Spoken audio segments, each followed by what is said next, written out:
Eu passei anos acreditando que Deus poderia me queimar na eternidade por causa das minhas curiosidades, por causa das minhas dúvidas. É que um dia eu tive coragem e usei a lógica, a misericórdia de Deus contra esse sistema de opressão que eu estava experimentando. Eu disse o seguinte para Deus, eu falei: Senhor, o Senhor sabe da minha sinceridade, o Senhor sabe das minhas dúvidas, e eu sei que o Senhor é misericordioso. Isso funcionou, então eu digo para você, que se você tá vivendo algo parecido, com dúvidas, com medo de ir pro inferno, isso não é uma questão da sua falta de fé ou uma questão apenas da misericórdia de Deus. Na verdade, o que você tá vivendo eu vivi lá atrás.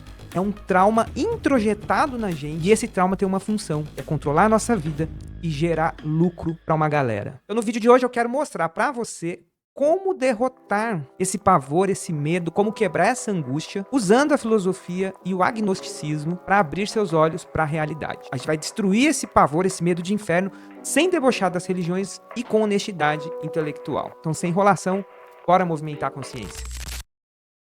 Viver em sociedade, galera, é viver em sistemas de poder. E a religião, historicamente, sempre foi uma das principais ferramentas para controle e dominação. E em 99% dos casos, quem está à frente disso são homens. Papas, bispos, padres, pastores. E hoje em dia a gente está vendo também bastante político usando o nome de Deus. Para isso ter sucesso, eles usam a ferramenta mais eficaz, que é o medo. O que é mais engraçado é que quem me alertou para isso foi um pensador da Igreja Católica. Um bispo da Idade Média escreveu sobre as possibilidades do conhecimento de Deus. Nos textos dele, ele descreveu justamente a lógica que eu já estava pensando, que me ajudou a me libertar desse medo e desse pavor do fogo eterno. As cabeças que estão na frente do sistema, as pessoas mais poderosas do mundo, elas precisam controlar as outras pessoas. Como é que isso acontece com bilhões de pessoas, né? É aí que entra o medo, o pavor. E usar o conceito de inferno, a ideia de inferno, foi a grande sacada.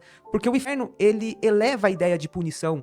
Você pode, sei lá, pensar, bom, sabe aquela ideia, aqui se faz, aqui se paga? A ideia de que se você faz o mal, você vai receber o mal de volta, se você faz o bem, você vai receber o bem de volta. O inferno, ele eleva isso para uma categoria de eternidade. E você sabe bem do que eu tô falando, né? A gente acreditar que a gente pode ter um castigo eterno. Eu converso com pessoas religiosas, muito religiosas à minha volta, e eu percebo o pavor, o quanto isso atormenta a vida delas e o quanto isso rege a vida delas. Então não é à toa que políticos usam o nome de Deus. Durante toda a história foi assim. Imperadores, reis, a igreja sempre dialogou muito com todas as formas de poder. E várias outras religiões também, de outras civilizações, os sacerdotes sempre foram envolvidos com as estruturas de poder político nas mais diversas sociedades, nas mais diversas épocas. Então esse medo do inferno, ele tá muito ligado com controle, com dominação. Dá uma analisada nos discursos dos políticos atuais, o quanto eles falam de fazer política em nome de uma moralidade, em nome de Deus, o quanto eles falam que a missão política deles é também uma missão espiritual. Mas agora vamos analisar com calma. Para pensar na sua história de vida. Quem que te apresentou o inferno? Você já viu o inferno? Alguém já voltou pra contar? Obviamente a gente tem histórias soltas por aí, né? De pessoas que tiveram visões do inferno, santos que tiveram a visão do inferno. Mas ainda assim a gente precisa confiar nessas histórias. Então a gente acredita nisso porque a gente vive numa cultura que acredita nisso. Nossos pais foram ensinados, nossos avós foram ensinados, e aí isso chegou na gente. Isso é validado na sociedade, porque se a gente vive num país que a grande parte é cristã e acredita nisso, é natural que a gente acredite nisso. A própria igreja que a gente frequenta tem essa crença, nossos amigos lá da nossa infância também acreditavam, e aí a gente fica com medo de investigar justamente porque a gente pode estar fazendo alguma coisa errada. Então você vê como isso é um ciclo retroativo? Você acredita no inferno porque te ensinaram, e se você duvidar, você pode estar fazendo algo errado que vai te levar nesse inferno, então você não avança no seu questionamento. E é aqui que entra a filosofia e o agnosticismo. Tem um vídeo sobre agnosticismo aqui, se você não sabe direito o que é esse conceito. Depois você pode dar uma olhadinha.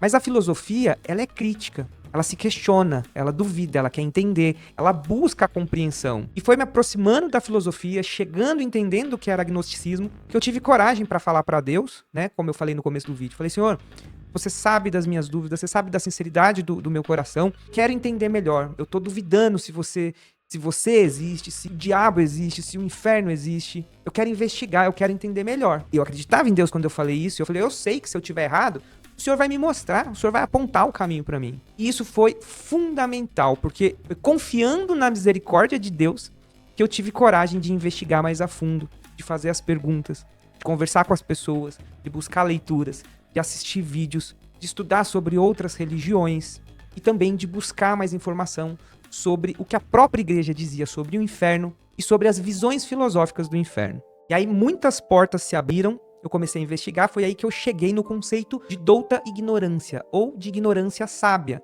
que é um conceito elaborado por um bispo católico da Idade Média. Ele escreveu muitas coisas, mas resumindo, a conclusão dele é de que nós não temos condições reais de conhecer a Deus. Ele parte da seguinte ideia: seres finitos, nós somos incapazes de conhecer seres infinitos. Quando a gente tenta imaginar o que é o infinito na nossa mente, a gente não consegue elaborar isso racionalmente, porque tudo que a gente experimenta é finito. Inclusive, a gente sabe que a nossa vida aqui é finita. Então, esse bispo defendia que nós somos incapazes de conhecer a Deus, que é um ser infinito, mas que, assumindo essa ignorância, nós vamos conseguir nos aproximar do que seria Deus. Ele não deixou de acreditar, obviamente, mas ele assume e reconhece a impossibilidade de conhecer a Deus e todas as outras coisas transcendentes da realidade, inclusive o inferno. Aí eu pensei, putz, se um estudioso, se um filósofo, um pensador da Igreja Católica, que era bispo, chegou a essa conclusão, por que o meu padre, um pastor, ou sei lá, o pregador, o coordenador do grupo de oração que eu frequento, tem autoridade para saber e para dizer se eu vou ou não queimar no fogo eterno? Ou se esse próprio padre chegou a essa conclusão, como é que a igreja pode dizer com tanta certeza que o inferno existe? E aí eu fui investigar e eu percebi que o que a igreja tem, na verdade, é uma fé. Já houveram muitos debates na igreja sobre o inferno, inclusive ela já se abriu para discutir que o inferno poderia ser mais um conceito ou uma ideia de afastamento de Deus. Então, mesmo dentro da igreja, ainda que ela tenha claro e ela defende a existência, ela não consegue mostrar pra gente se isso realmente existe ou não. Fica sempre num salto de fé. Depois que eu fiz essa reflexão na minha vida, na época eu nem conhecia o que era agnosticismo, eu esbarrei nessa palavra sem querer. Um professor meu era agnóstico, e aí que eu fui saber o que era agnosticismo, e aí que eu falei, poxa, eu acho que eu sou isso aí. E talvez você, assim como eu, tenha esbarrado nesse termo e tenha pensado sobre isso. E se você sente medo de aprofundar, eu te digo, eu senti lá atrás também, eu tinha medo de ser castigado, de ir pro inferno, de estar fazendo coisas erradas. Enfim, só que conforme eu fui me abrindo, eu fui percebendo que eu podia ser uma pessoa boa,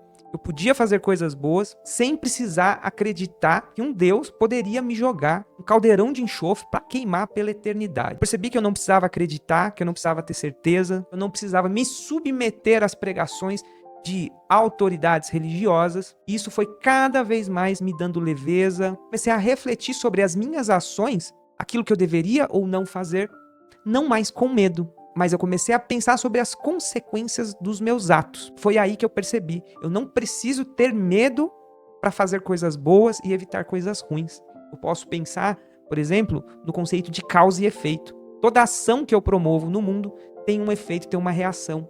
E refletindo sobre isso, eu descobri a ética que não precisa trazer consigo o medo. E um medo tão aterrorizador como esse, que é o medo do inferno. Então você assumir que não sabe é uma libertação mental e é o primeiro passo para você construir a sua liberdade intelectual e espiritual. Depois dessa experiência de libertação, eu não parei mais de buscar respostas. E, alguns anos atrás, eu conheci esse livro aqui, História do Inferno, do historiador Georges Minoir. Puta, como eu queria ter conhecido esse livro antes, lá atrás. Na pesquisa que esse cara aqui fez, a gente descobre, por exemplo, que o inferno é um conceito muito antigo, não é um conceito da Igreja Católica, nem do cristianismo. A ideia de inferno existe praticamente desde que as sociedades existem, desde que os seres humanos se aglomeraram e começaram a viver em comunidade. E segundo a pesquisa que ele fez, a ideia de inferno teria nascido como uma punição para controlar o comportamento das pessoas, para que as pessoas não cometessem atrocidades, não fizessem tantas maldades ali. Numa época com pouco conhecimento, acreditar nisso aqui fazia as pessoas viverem de forma um pouco mais ordenada. Então era para resolver uma questão de justiça, de vida comum. Eu fiquei pasmo em saber que, por exemplo, os gregos clássicos tinham uma noção de inferno, que correntes do budismo acreditam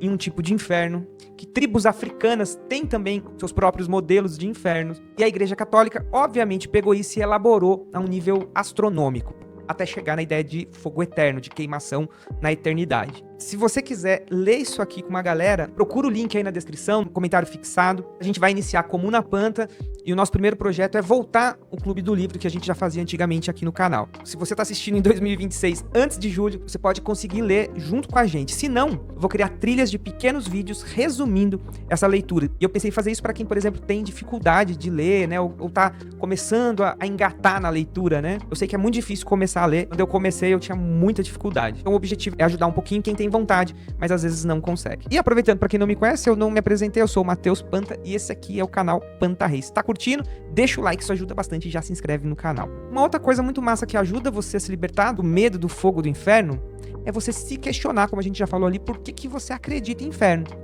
Você vai entender que você vive numa cultura que acredita em inferno, que acredita em todos os mitos religiosos que são contados e espalhados, que você fez catequese, que você fez primeira comunhão, ou que você fez escola dominical na sua igreja evangélica, ou se você é de outras religiões, você fez lá todo um processo de doutrinação desde a sua infância. É por isso que a gente acredita. A gente não tem contato real, concreto com essas coisas. Essas coisas viram ideias na nossa mente que vai controlando as nossas ações. Nesse sentido, isso se torna um instrumento tão poderoso, porque a gente começa a ter medo, e a gente designa para certas figuras uma ideia de autoridade divina, que são pessoas que estão do lado da força do bem que a gente acredita, e que aí eles começam a ter controle nas nossas vidas. E nesse sentido, isso é muito lucrativo, porque o que a gente mais vê por aí são pastores vivendo uma vida de luxo, são pastores usando do medo e de promessas e de ameaças para fazer fiéis pagarem dízimos, gastarem dinheiro com o que eles chamam de obra de Deus. E o medo do inferno é uma das ferramentas. Outras ferramentas é, por exemplo, a promessa da prosperidade, tantas outras que a gente não vai tocar aqui nesse vídeo. E aí a gente tem também o uso político desse medo da religião, desse medo do inferno. Não à toa a gente vê aí políticos falando, né, em nome de Deus, jogando o outro lado da sua disputa como demoníacos, como perdidos, como aqueles que querem o mal ou que são o mal, né? Não à toa ideias um pouco mais progressistas são sempre vistas como ideias imorais. Ou seja,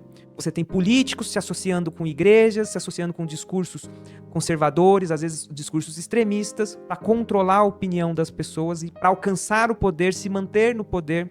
E a religião, o medo do inferno, passa a ser um instrumento muito útil para esses figurões. A única forma da gente não ser pego por isso é se libertando do medo. Abraçar a filosofia, buscar outras formas de pensar é um caminho. E o agnosticismo é uma conclusão. Resumindo, para quem não sabe, agnosticismo é você assumir que é impossível conhecer a Deus, tá aí a douta ignorância. Então que fique claro, a dúvida não te afasta do que é bom. Pelo contrário, ela faz você viver a experiência da liberdade, pensar e refletir sobre as suas próprias ações, pensando nas consequências do que você faz. Então se abrir para a dúvida vai fazer você se tornar uma pessoa mais livre, dona dos seus próprios pensamentos. Deixa o like, inscreva-se, cadastre-se na Comuna Panta, vem ler a história do inferno com a gente. E deixa aqui embaixo o comentário da sua experiência com a sua crença no inferno, que queria conhecer um pouquinho mais. Valeu, companheiro de devir, a gente se vê no próximo vídeo.